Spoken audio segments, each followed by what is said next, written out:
This podcast is brought to you by the Dunfield Retirement Residence, a casually elegant retirement community located at Yonge and Eglinton in the heart of Midtown Toronto. Customized living options complement your independent, active lifestyle. Learn more at thedunfield.com.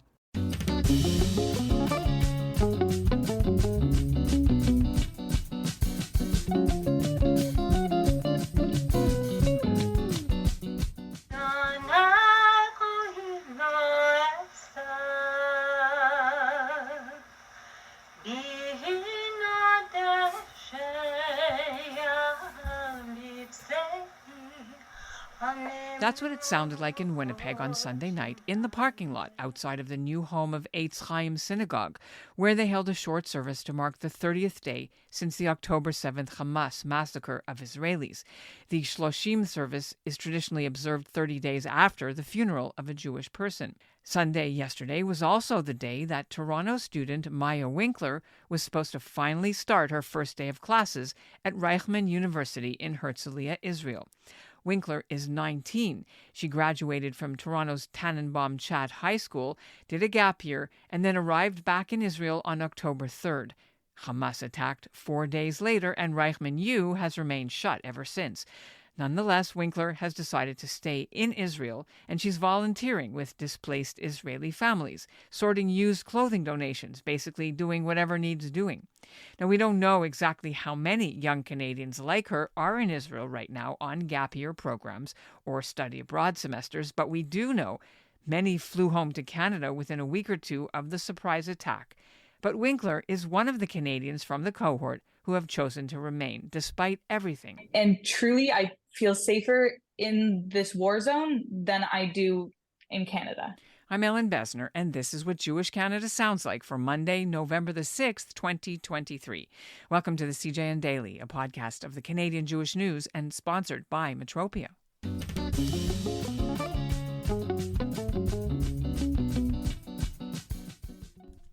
Today, I want you to meet 3 Canadian teens scattered in different parts of Israel who are staying put, even though their parents would probably rather their home, and even though their original gap year plans or study abroad schedules have been dramatically impacted by the war with Hamas.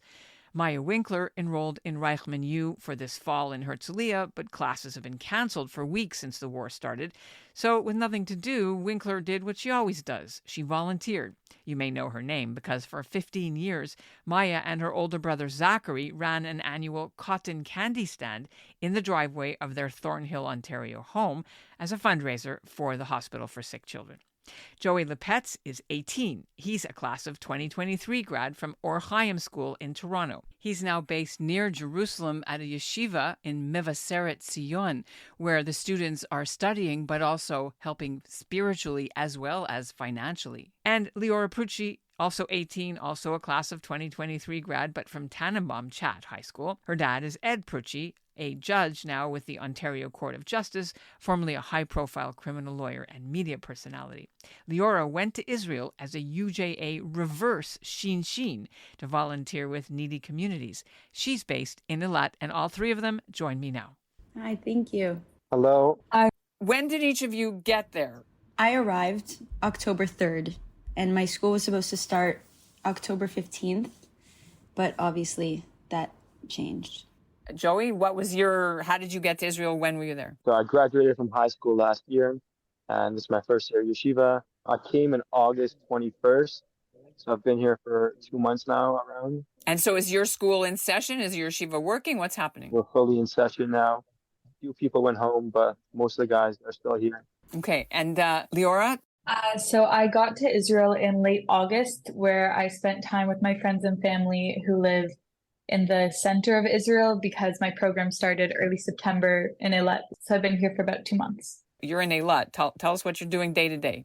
So when everything started, I was in Jerusalem. So I was going into the bomb shelters, and my program managed to figure out how to get us back to Eilat on Sunday afternoon.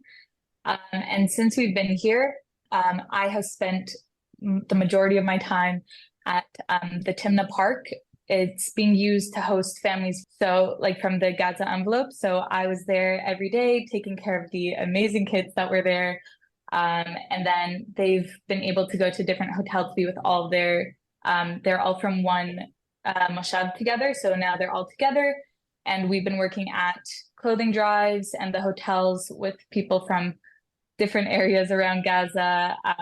And then today we started working in the schools teaching English, and families and kids from that are staying in Eilat for the time being are also going to be joining the schools there. Maya, what are you able to do? What is your day-to-day? With my university, Reichman University, we went to go volunteer there, and they gave us, me and my friend, boxes to stand outside of stores. And we had a list of items that the soldiers needed. So we stood outside of the stores and we asked people to just buy at least one item of anything walking out of the store.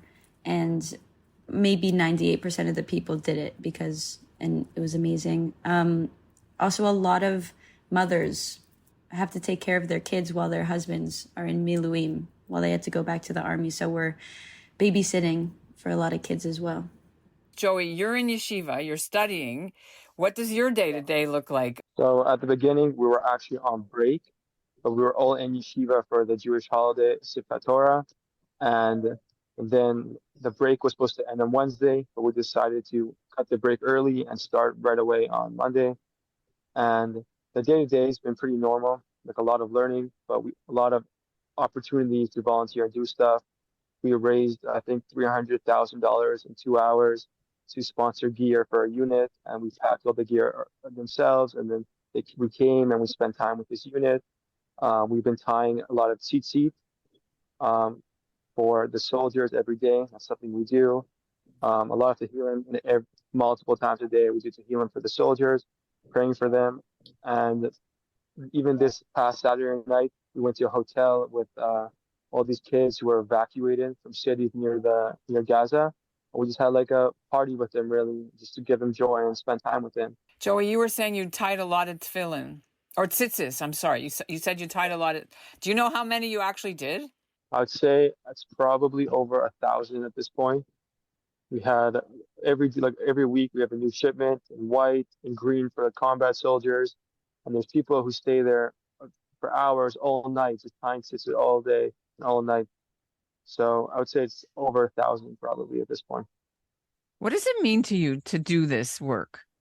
How does the holiness and the faith come into play for you? So I think there's definitely a different fight we're fighting.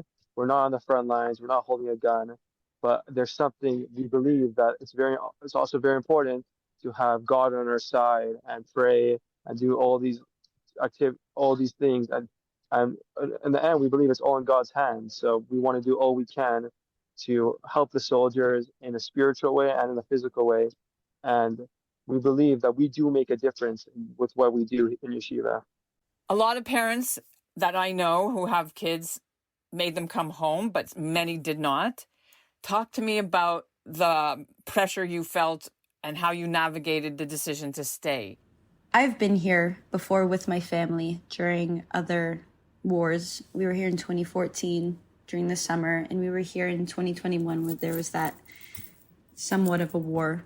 And they understand what it's like. And me already being here, they keep asking me if I want to come home, but I said I don't want to. I feel like being here, it's important to continue to help the country, and it's important to just stand strong and to be a proud Jew in the Jewish land. So being able to be here and to help as much as possible is just the most important thing I could do. And I feel safe. I'm in a safe environment. In a God forbid situation, there are bomb shelters everywhere, friends and family everywhere. Everyone's family here. And I would probably honestly feel safer here than I would back in North America. Because?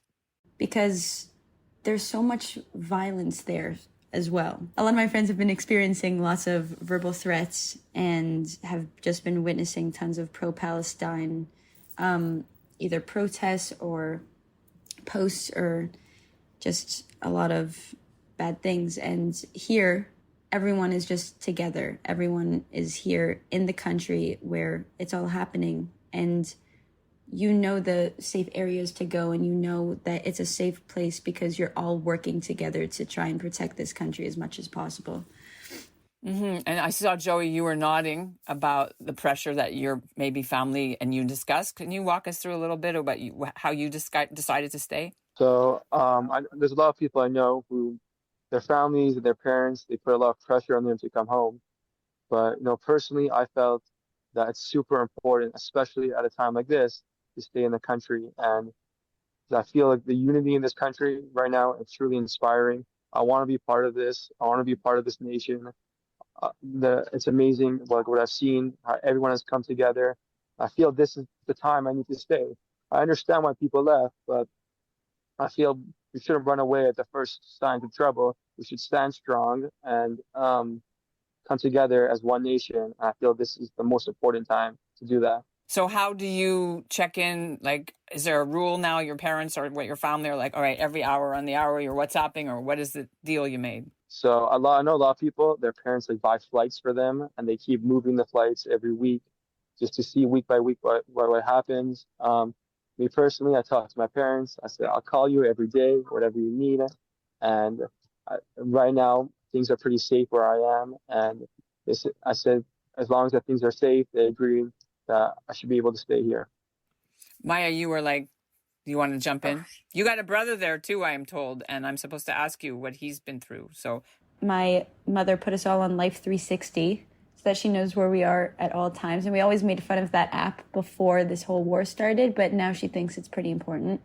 And my brother, he's in yeshiva. He was in the army and he was called for service.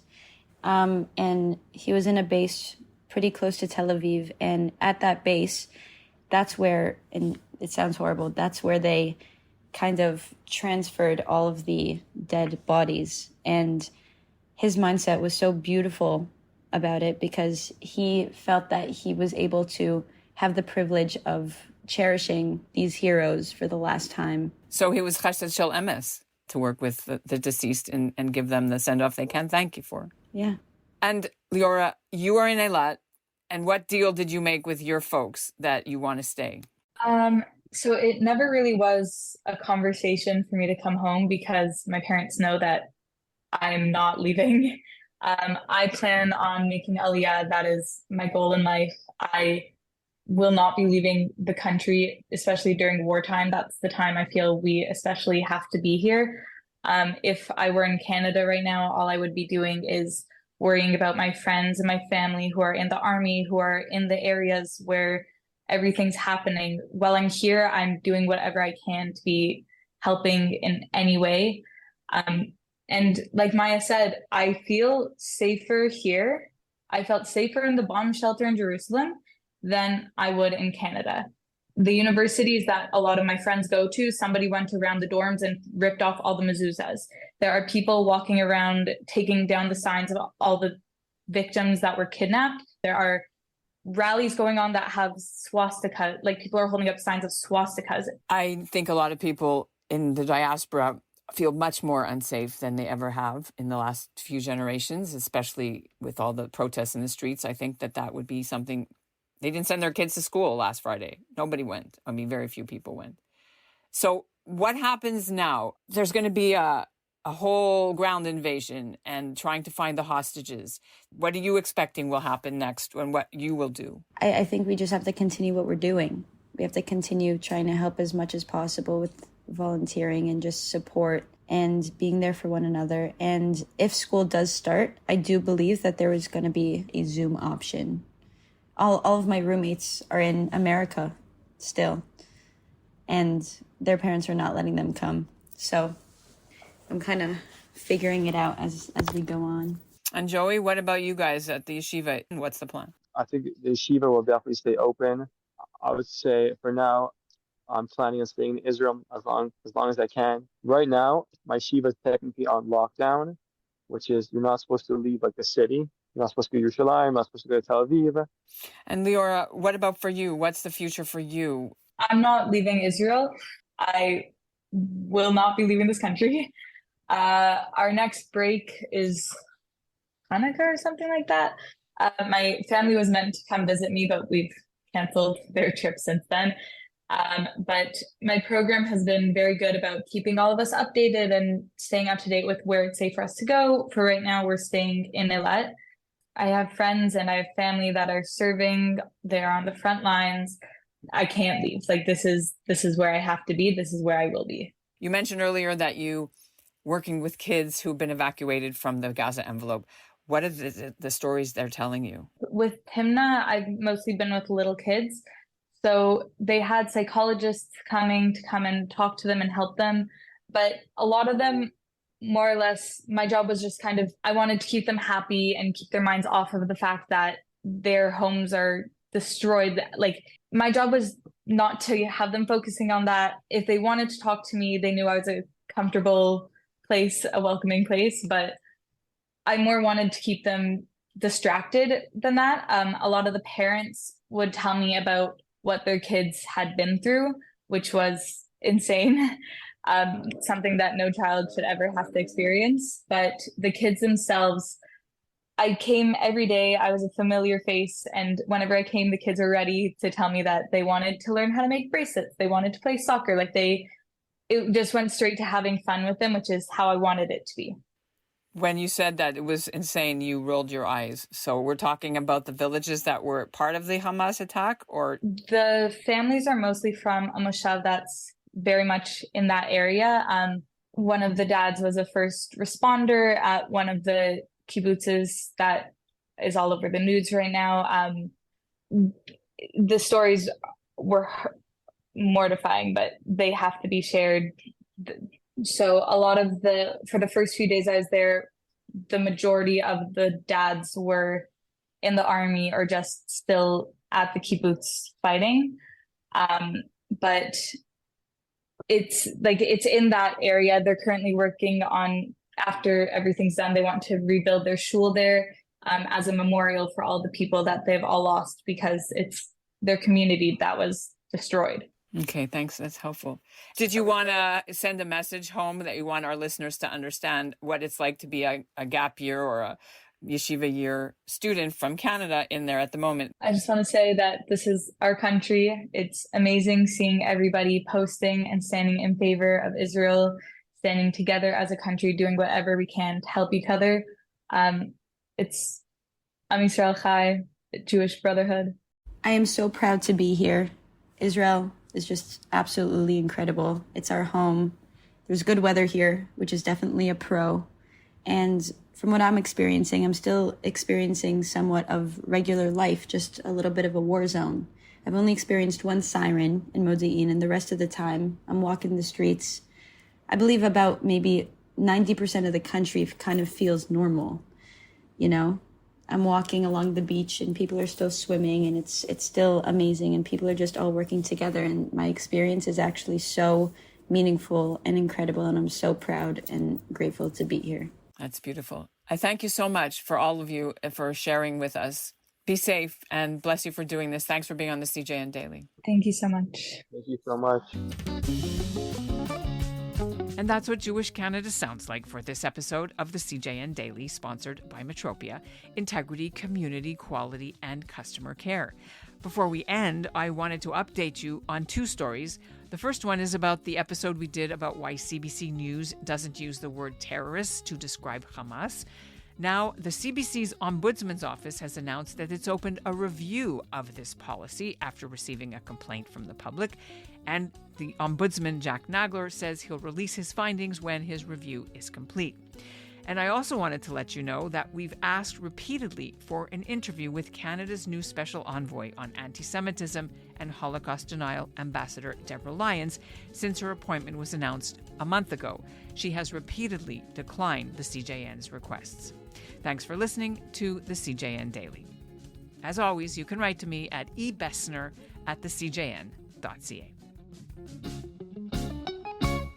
The Dunfield Retirement Residence offers customized living options to complement your independent, active lifestyle. Welcome home. Welcome to the Dunfield. Visit us at thedunfield.com to book a personal tour.